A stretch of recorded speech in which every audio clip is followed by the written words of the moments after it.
Mavelikkara Lok Sabha seat BDJS-ൽ നിന്ന് ഏറ്റെടുക്കാൻ ഒരുങ്ങി BJP. മാവേലിക്കരയിലും ആലപ്പുഴയിലും സ്വന്തം സ്ഥാനാർത്ഥികളെ നിർത്താനും പരമാവധി നേട്ടമുണ്ടാക്കാനുമാണ് ആലോചന. സ്ഥാനാർത്ഥി നിർണയം വെല്ലുവിളിയല്ലെന്നും അപ്രതീക്ഷിത പേരുകൾക്ക് സാധ്യതയുണ്ടെന്നും BJP നേതാവ് K. സോമൻ റിപ്പോർട്ടറിനോട് പറഞ്ഞു.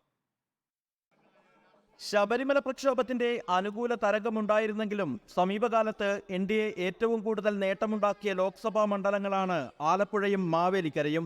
ഈ നേട്ടം ആവർത്തിക്കുക എന്ന ലക്ഷ്യമിട്ടാണ് മാവേലിക്കര മണ്ഡലം ഏറ്റെടുക്കാനുള്ള BJP-യിലെ ആലോചനകൾ.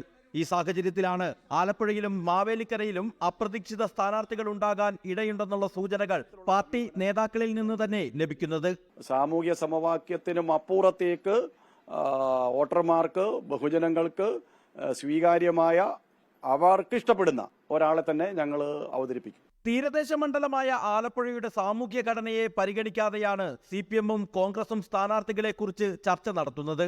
ഇക്കാര്യത്തിൽ മണ്ഡലത്തിലെ ജനങ്ങളുടെ ഭാഗത്തു നിന്നും ഇത്തവണയും ശക്തമായ പ്രതികരണമുണ്ടാകും. അതുകൊണ്ട് തന്നെ സ്ഥാനാർത്ഥികളെ നിശ്ചയിക്കുന്നത് BJP-ക്ക് വെല്ലുവിളിയല്ലെന്നും K. സോമൻ പറയുന്നു. പൊതുപ്രവർത്തന രംഗത്ത് സ്വീകാര്യരായിട്ടുള്ള വ്യക്തിത്വത്തിന്റെ കാര്യത്തിൽ യാതൊരു ക്ഷാമവും BJP അനുഭവിക്കുന്നില്ല.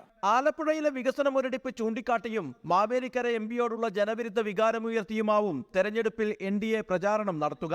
BDJS-ഉമായുള്ള സീറ്റ് ചർച്ചകളിൽ ധാരണയുണ്ടായാൽ ചുരുക്കപ്പട്ടികയിലുള്ള സ്ഥാനാർത്ഥികളുടെ വിവരങ്ങൾ നേതൃത്വത്തിന് കൈമാറാനും ജില്ലയിലെ RSS BJP നേതാക്കൾ തീരുമാനമെടുത്തിട്ടുണ്ട്.